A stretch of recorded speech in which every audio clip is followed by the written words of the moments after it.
Alam mo bang pwede na tayong mag-download ng video sa Facebook, Instagram, TikTok at YouTube gamit lamang ang isang application. Dati kailangan nating pumunta ng Google Chrome para bisitahin ang iba't ibang site para makapag-download ng video sa iba't ibang social media. Ngayon ay isang apps na lang ang gamitin natin para ma-download lahat ng video sa iba't ibang social media account natin. Kaya kung gusto mong malaman kung paano mag-download ng video gamit lamang isang apps, panoorin mo ang video na to. Pero bago ang lahat, kung nagustuhan mo ganitong video, ay huwag mo kong kalimutang i-follow para updated ka sa mga bago kong video. Una, punta tayo sa ating cellphone. Okay, una natin i-download or subukan natin i-download ay yung YouTube apps. So, search lang tayo ng video na gusto nating i-download. So, halimbawa, yung video ko na lang, Ryan's Sides. Ayan, so halimbawa, itong video ko na to.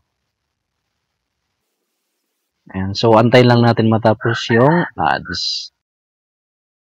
Ayan, din pagkatapos, pinutin lang tong share sa baba. Then, pinutin itong copy link. Then, ngayon naman, exit tayo dito. Punta na naman tayo sa apps. Once na nasa app na tayo, ilulong press lang natin tong bilog. Ayan. Ang nakalagay dito ay please wait.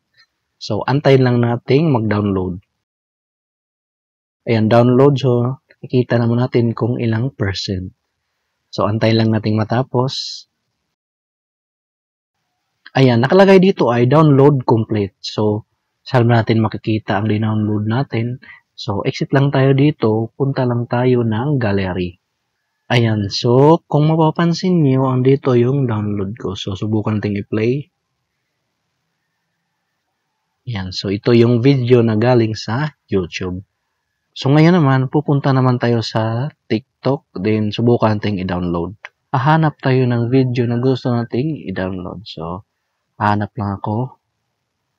So, halimbawa, itong video na to, subukan nating i-download. Ang gagawin lang natin ay pinutin lang tong share. Then, pinutin itong copy link. Then, exit lang tayo sa TikTok. Balik naman tayo sa apps. Then, ganun din gagawin natin.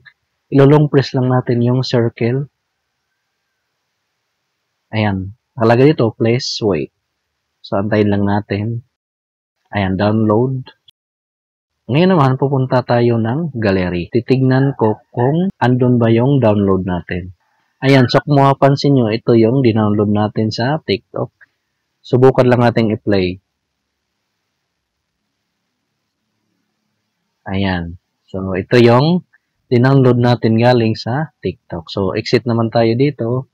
Pupunta naman tayo ng Instagram.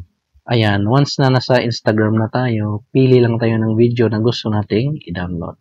So, halimbawa, itong video na to, subukan nating i-download. Ang gagawin lang natin ay pinutin lang tong arrow or share button yata to sa Instagram.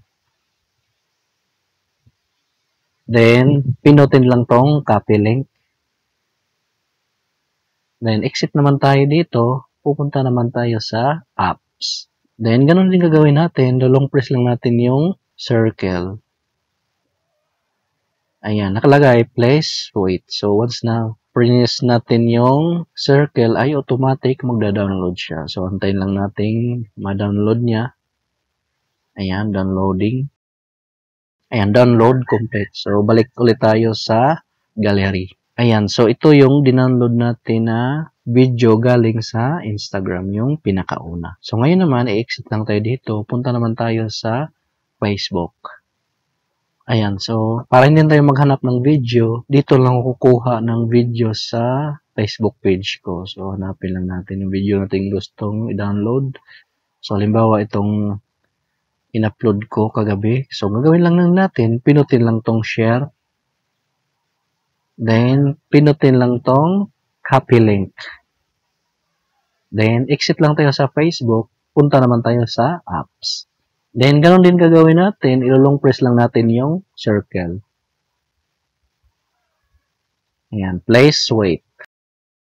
Ayan, download complete. So, balik ulit tayo sa gallery. So, kung mapansin nyo, andito na sa gallery yung video na dinownload natin galing kay Facebook. So, papakita ko naman sa iyo ang pangalan ng apps. Ito yung i-download nyo, Black Hole by F.A.